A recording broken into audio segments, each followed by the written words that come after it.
अब आप देखिए साहब, सर नेताओं की हालत आप देखिए, टीएमसी के नेताओं की, और इस पर भी दो बात करना जरूरी हो गया। कल्याण बनर्जी पहुंचे कोलकाता एयरपोर्ट, दिल्ली से वापस लौटे, एयरपोर्ट पे जो उनके साथ हुआ उसको एक नजारा देख लीजिए आप।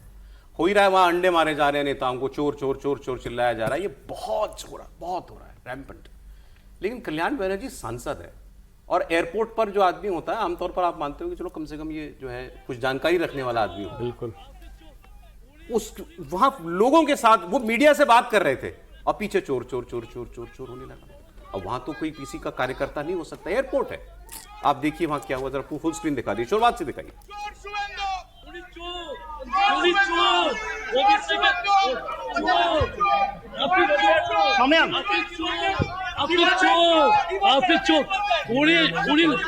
তৃণমূলের সন্তান, উনি তৃণমূলের চোর।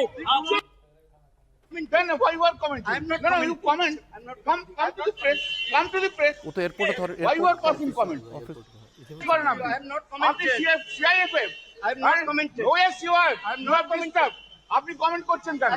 আপনি কমেন্ট করবেন না সব। শুনেছি। শুনুন, কমেন্ট করবেন না। অত বীর নন আপনারা।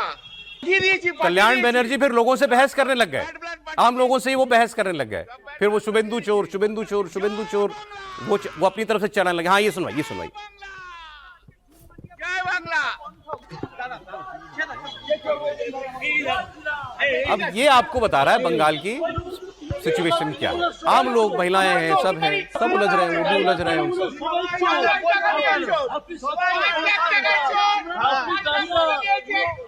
सर ये तो दिख ही रहा है, नतीजा है। और इसको तो कम से कम आप ये नहीं कह सकते, जैसे हमने बंगाल की बहुत सारी सड़कों पे देखा तो ये कहा गया कि बीजेपी के कार्यकर्ताओं ने ये प्लान किया, तो यहाँ तो एयरपोर्ट पे तो कम से कम उस तरह का प्लान तरीके से बीजेपी के कार्यकर्ता आकर उनको नारे लगाएंगे, वो नहीं है। लेकिन वो नाराजगी तो दिख ही रही है ना, अब उस पर जितना हो रहा है। और वो नाराजगी से बचने के लिए कल्याण बनर्जी खड़े हुए हैं, सुष्मिता जी चली गई हैं। ये बताइए, यही तो बता रहा है कि ये बाकी ये लोग जा रहे हैं क्योंकि उनको डर है हमारे साथ भी ये होगा। हाँ, इसीलिए कह रहा हूँ ना, तो उससे बचने के लिए वो वहाँ चले गए। तो लेकिन सर मैंने कल बहुत सारी और तस्वीरें देखी, ये क्योंकि आप क्या होता है, आप एक्सपर्ट जाइए, एक वीडियो आएगा तो उस जैसे बहुत सारी एल्गोरिदम में सबके सब वो भी आ जाएंगे। एक बात मैं जरूर कहना चाह रहा था कि अब रोकना पड़ेगा, ये शुभेंदु जी को रोकना पड़ेगा। चलिए, इसमें तो किसी का कोई नुकसान नहीं हुआ, जरा सा गले में खराशी आई होगी कल्याण जी के। मैंने कल वीडियोस कई देखे, कई महिलाओं के साथ हो रहा था, और महिलाओं से लोगों की शिकायत थी, आम लोगों की शिकायत थी। कोई वार्ड मेंबर है, कोई पंचायत अध्यक्ष है गांव में, लेकिन और उनके कोई एक स्कूल टीचर का वीडियो मैंने देखा। इन सब के ऊपर आरोप है कि ये टीएमसी से जुड़े हुए थे, ये कटपनी लेते थे, ये सिंडिकेट का हिस्सा थे, या इन्होंने कोई सरकारी सामान जो है वो चुरा करके घर पे रखा हुआ था, ऐसे आरोप। लेकिन उनके साथ जो सलूक हो रहा था, महिलाएं कर रही थी, लेकिन वो गलत था, देखने में बड़ा खराब था, और वो होना नहीं चाहिए। कोई किसी ने चोरी किया, पकड़ के जेल में डाल दीजिए।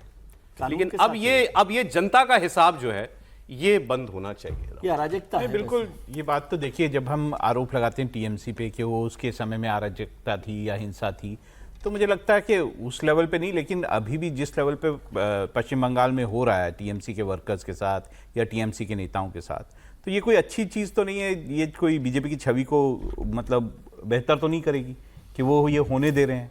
अगर लोग भी उसमें इन्वॉल्व हैं तो वो लोगों को फ्री हैंड दे रहे हैं कि अच्छा ऐसा कर लो, और उस पर कार्रवाई कुछ नहीं होती है। तो मुझे लगता है कि आपने बिल्कुल सही कहा कि इसमें अब रोकना चाहिए, सरकार को रोकना चाहिए कि हो गया जितना होना है। अब आप पॉलिटिक्स आपकी है, ठीक है, उसको आगे बढ़ाइए। आपको सरकार तो ये कहेगी हम नहीं कर रहे, तो आम लोग कर रहे हैं। तो सरकार का काम नहीं आम लोगों को रोकना, सरकार का काम ही तो है ही है कि अराजकता को रोके। सड़कों पर अगर अराजकता हो रही है तो वो एडमिनिस्ट्रेशन का काम है कि वो उसको देखे और करे, और उससे इमेज पर भी फर्क पड़ेगा। सरकार को एक बेहतर तरीके से काम करना चाहिए। और आमतौर पर भारतीय जनता पार्टी की सरकारों की इमेज ऐसी नहीं है, देश भर में भी सरकारें बदलती रहती है ना। लेकिन ये था किस हद तक, इसका एक उदाहरण छोटा सा देखिए, ब्रेक पर मैं जा रहा हूं। एक वो साबेसाची दत्ता जो विधाननगर वाले जो थे, पूर्व मेयर, वो आदमी कितना बड़ा खेलबाज होगा, और शब्द क्या बोले, इसका एक अंदाजा, एक मैंने खबर पढ़ी सर, मुझे यकीन नहीं हुआ कि ये नहीं हो सकता, ये नहीं हो सकता। फिर आप जैसा कहते हैं कि कुछ भी हो सकता है। खबर ये मैंने पढ़ी कि इस आदमी की शिकायत शेख हसीना ने as prime minister of Bangladesh, Mamata Banerjee as chief minister of Paschim Bangal से की थी। मैंने कहा यार ये क्या लेना देना है, ऐसा तो हो ही नहीं सकता। गूगल किया, खबर मिली 2016 में एक्सटॉर्शन की कंप्लेंट पर साबेसाची दत्ता जो तृणमूल का एमएलए था और मेयर था, शेख हसीना ने अपने एक रिश्तेदार के साथ जब एक्सटॉर्शन किया इस आदमी ने तो उसकी शिकायत करी ममता बनर्जी से। आप इमेजिन कीजिए, ये गुस्सा ऐसे ही नहीं है। शेख हसीना जी का भी रिश्तेदार है, शेख हसीना जी का रिश्तेदार वहां बिजनेस करता होगा, उससे एक्सटॉर्शन कर लिया। नहीं, वो कैसे आया था? लीगल नहीं, लीगल बिजनेस करता होगा। नहीं, वो तो आने की बात कर रहे हैं, लेकिन वो यहाँ पर भी तो हो सकता है। कोई हिंदुस्तान में भी बहुत सारे लोग रहते हैं, ऐसा नहीं। एक्सटॉर्शन तो जब होगा जब आदमी यहाँ पे रहेगा ना काफी नहीं, तो देर यहाँ तक। जो रहता है वो भी तो कमेंट से हिंदुस्तान भेजिएगा। रहता है। नहीं, मुझे लगता है वो जो मामला है उसमें उन्होंने क्या किया था, जो शेख हसीना के जो रिलेटिव थे कि उनकी कलकत्ता में प्रॉपर्टी थी, उस प्रॉपर्टी पे कब्जा कर लिया था बताइए। उस प्रॉपर्टी पे, और वो प्रॉपर्टी छुड़वा नहीं पा रहे थे। वो पुलिस में गए, सब जगह गए, उनको इतनी धमकी दी गई कि वो कोर्ट तक नहीं जा पाए। ऐसे में उन्होंने फिर अपने रिश्तेदारों के माध्यम से बांग्लादेश संदेश भेजा। उसके बाद प्रधानमंत्री ने मुख्यमंत्री को संदेश भेजा और मुख्यमंत्री ने उसको बहुत ठंडे से कहा कि ठीक है मैं देख लूंगी, लेकिन उस पर कोई कार्रवाई नहीं हुआ। अभी तक प्रॉपर्टी वो उसी के कब्जे में है। शुभेंदु जी लेकिन हम इस सबको देखें।